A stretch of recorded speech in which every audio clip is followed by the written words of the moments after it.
Hello बच्चों, let us discuss the question. Let an ellipse with centre 1, 0. Centre 0, 0 नहीं है, 1, 0 है, मतलब शिफ्टेड इलिप्स की बात होगी. And latus rectum of length 1/2 have its major axis along x axis. Major axis x axis के along है, जहाँ पे सेंटर 1, 0 है. If its minor axis subtends an angle of 60 degree at the foci, then the square of the sum of lengths of its minor and major axis is equal. तो देखो, सबसे पहले तो जो कॉन्सेप्ट यहाँ पे यूज होगा वो होगा कि है ना, शिफ्टेड इलिप्स के कॉन्सेप्ट पे बात करना होगा ना, यानी कि शिफ्टेड इलिप्स पे का इक्वेशन लिखना होगा और उसके अकॉर्डिंग हमें पॉइंट्स फाइंड आउट करने होंगे. तो सब इस तरह के क्वेश्चन जब भी आते हैं तो पहले डायग्राम बना लिया जाता है. डायग्राम बना लेते हैं यहाँ पे.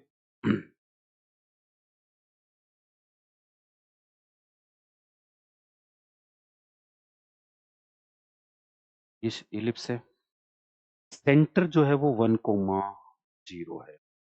1, 0 है. तो डेफिनेटली जो अच्छा मेजर एक्सिस जो है अलोंग एक्स एक्सिस है, तो जो फोकाई होगी वो क्या हो जाएगी, 1 + a, 0. शिफ्ट कर दिया ना, 1 + a, 0. अब दोबारा it's minor axis subtend an angle 60 degree at this focus. तो इसका जो माइनर एक्सिस है एंगल सबटेंड कर रहा है. दैट मींस ये जो एंगल बन रहा होगा माइनर एक्सिस, ये माइनर एक्सिस, ये जो एंगल सबटेंड कर रहा होगा दैट विल बी 60 डिग्री. ये जो टोटल एंगल है वो कितना होगा, 60 डिग्री होगा.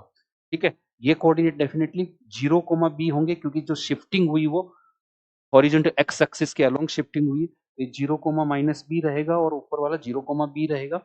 ये 60 डिग्री है, मतलब ये 30 डिग्री और ये 30 डिग्री होगा. ठीक है, राइट. 30 डिग्री और 30 डिग्री, समझना क्वेश्चन को. और उसके बाद हमें बताया जा रहा है कि minor axis subtend angle 60 degree. तो हमें फाइंड आउट करना है sum of the length of its minor and major axis. अच्छा, लेंथ ऑफ लेटेस्ट रेक्टम दिया हुआ है, तो लेंथ ऑफ लेटेस्ट रेक्टम यानी b² / a², उस पर तो हमें कोई खास फर्क पड़ेगा नहीं. ठीक है, तो यहां से मैं यूज कर रहा हूं सबसे पहले तो 2b² / a = हमें गिवन है 1/2 लेंथ ऑफ लेटेस्ट रेक्टम. ठीक है, लेंथ ऑफ LR.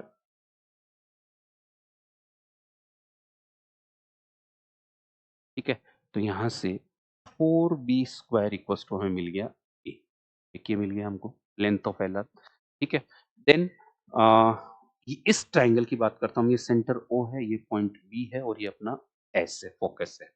ठीक है, तो ट्राइंगल SOB में, ट्राइंगल SOB, ठीक है, tan 30 degree equals to what, B upon A, E upon AE. ठीक है, और tan 30 डिग्री कितना होता है, 1/√3.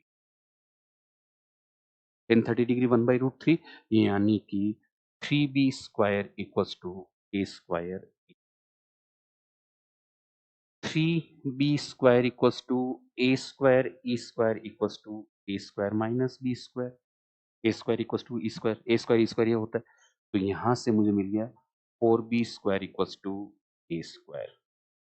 4b² इक्वल्स टू a², यहाँ से शिफ्टिंग करके. तो देखिए 4b² इक्वल्स टू a और 4b² इक्वल्स टू a², यानी by 1 and 2 I can say a² equals to a. that means a equals to 0 और 1. 0 हो नहीं सकता, 0 नहीं हो सकता, तो क्या लेना होगा, 1. 0 हो गया तो मतलब इलिप्स ही नहीं बन रहा. तो a इक्वल्स टू कितना लेंगे हम, 1. और जब a इक्वल्स टू 1 है तो b इक्वल्स टू कितना, b² इक्वल्स टू कितना आ गया, 1/4. ठीक है, तो 2a इक्वल्स टू 2 और b² इक्वल्स टू 1/4, तो b इक्वल्स टू कितना लेंगे, 1/2. एक बार यहाँ बता देता हूँ, प्लस माइनस की जरूरत नहीं, क्योंकि हम मेजर माइनर एक्सिस लेंथ ले रहे हैं. तो 2a इक्वल्स टू 2 है, तो 2b इक्वल्स टू कितना आ जाएगा, 1 आ जाएगा. Sum of length of its minor and major axis के, यानी कि major axis 2a, mean sum of length of its minor and major axis, square of the sum, तो 2a², then the square of the sum of the length of its minor and major axis. ठीक है, square of the sum of the lengths of minor and major axis, यानी 2a plus 2b के सम का square देखना है। तो 2a हमारा है 2 प्लस 1 का स्क्वायर दैट इज़ व्हाट 9 ये हमारा आंसर हो जाएगा। न्यूमेरिकल बेस्ड क्वेश्चन था, आंसर कितना आ गया हमारा 9 हमारा आंसर।